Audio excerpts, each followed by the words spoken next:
In this session, the free space radio link equation is presented.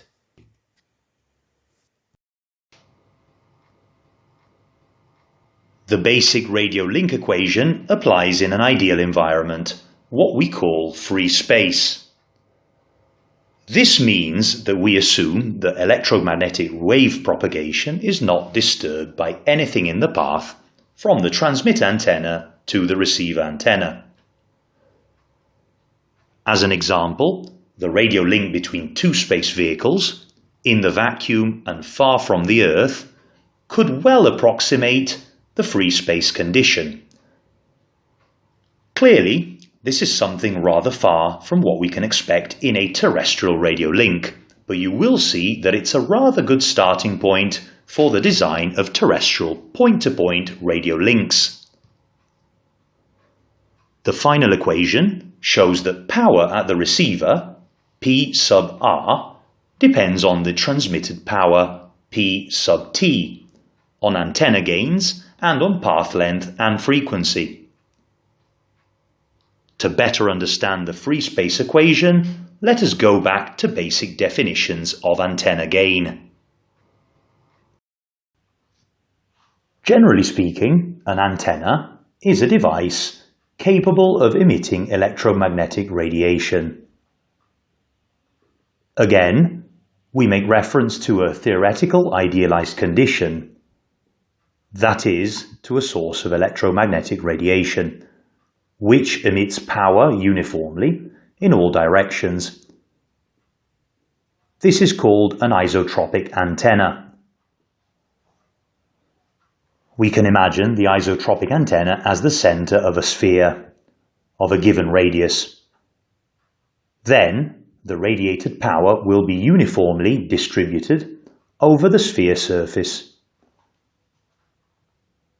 Finally, the power density, rho sub I, on the sphere can be computed as the total emitted power, P sub t, divided by the area of the sphere. From a practical point of view, power density will be expressed in milliwatts per square centimetre.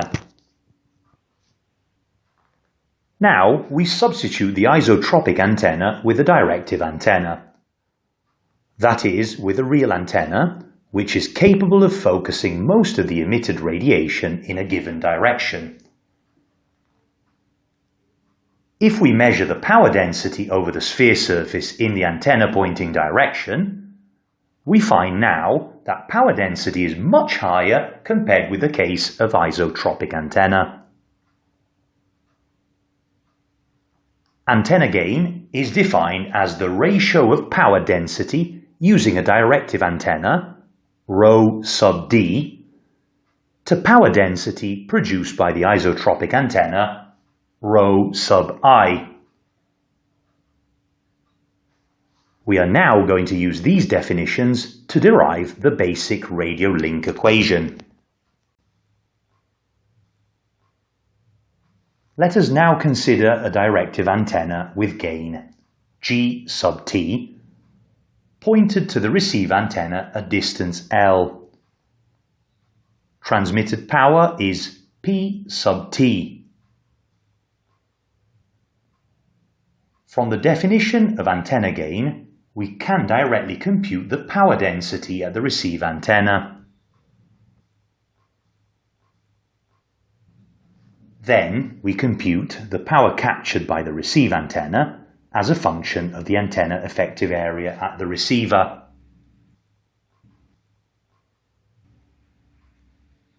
Finally, we have to remember that effective area is related to antenna gain according to this formula, where F is frequency and C is the radio wave propagation speed in the vacuum, some 300,000 kilometers per second.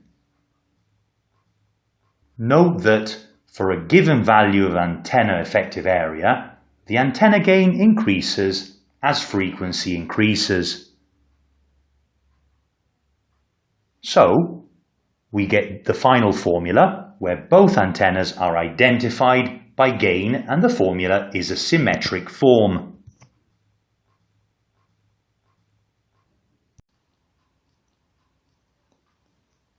We come back to the radio link equation to briefly comment on the two formulas you see here. They are equivalent expressions giving the same result. However, you can refer to the first one or to the second one depending on what is your purpose. The first formula is probably more intuitive. It is useful when you try to understand the physical concept underlying free space propagation. The transmitter antenna is described by its gain. That is the ability to focus electromagnetic power towards a given direction. On the other hand, the receive antenna is described by its effective area. That is the ability to capture the electromagnetic power distributed at the receiver location. Let us move on to the second formula. Both the transmitter and receive antenna gains appear. So, this formula looks attractive for its symmetric form, and it is used more frequently in practical cases.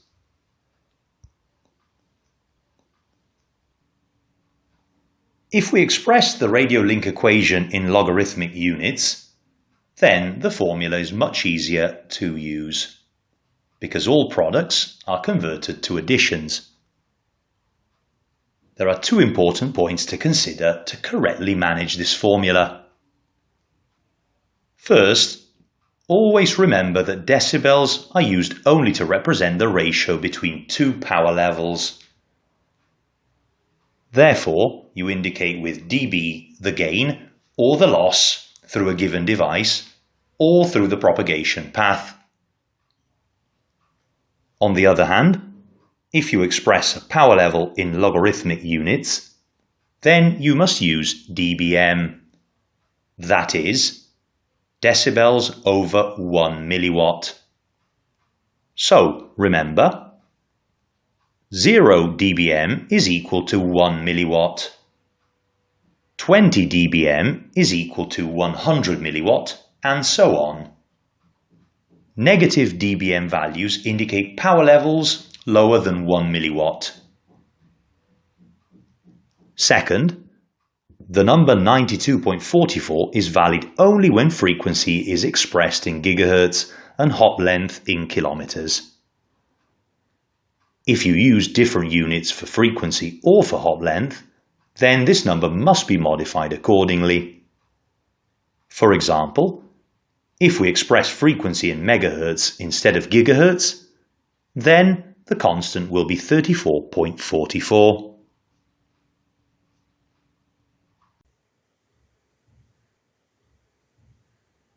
Very often, the basic radio link equation is expressed in an alternative form, as you can see in the two formulas. Clearly, this does not modify the real content of the expression, as we've seen in the previous slide, but it furtherly emphasizes the symmetric structure of the formula. The transmitted power is amplified by antenna gains, and it is attenuated according to the free space loss. In this symmetric form, it is also clear that the same expression is valid for both transmission directions. One important point must be stressed. Speaking of loss in a radio link has nothing to do with loss in a coaxial cable or in a fibre. That is, in guided propagation of an electromagnetic signal. In that case, loss is caused by signal energy transferred to the propagation medium. Loss is usually measured in dB per kilometre. On the other hand, in free space propagation, there is no interaction with the propagation medium, that is, the vacuum. The loss is only caused by reduction of electromagnetic power density as a function of the distance L from the emitting antenna. power density is inversely proportional to the distance squared. In logarithmic units, this produces the term 20 times logarithm of L.